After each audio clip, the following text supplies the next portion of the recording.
going to name a molecule that's very similar to the last one. However, this one has two branches.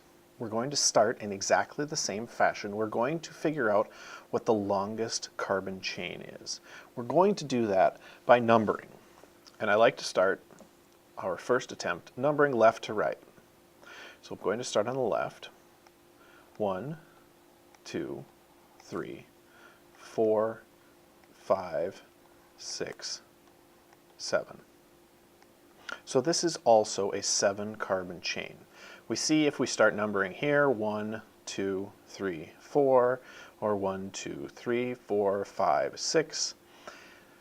Our longest carbon chain is always going to be this 7 carbon chain for this molecule. We'll see some examples where it's not quite as obvious a little bit later. So if we number from left to right, it's a 7 carbon chain. This will also be a version of heptane. I guess I shouldn't say it's a version of heptane, but it's based off of heptane. Now, in this case, we have 2 branches.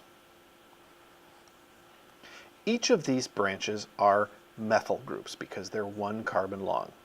Each of the branches are methyl groups, which means there are 2 methyl groups on the heptane backbone.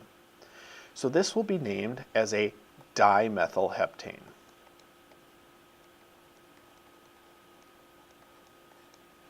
So this is a form of dimethylheptane. Just as in the example of the methylheptane that we named, we need to say where each of these branches are located. Because there are 2 methyl groups, it's a dimethyl, we need to say where each of the methyl groups is located. So this first methyl group occurs on carbon number 4. The second methyl group occurs, the first methyl group occurs on carbon number 3. The second methyl group occurs on carbon number 4. So this would be called 3, 4 dimethylheptane. So the name of this molecule is 3,4-dimethylheptane.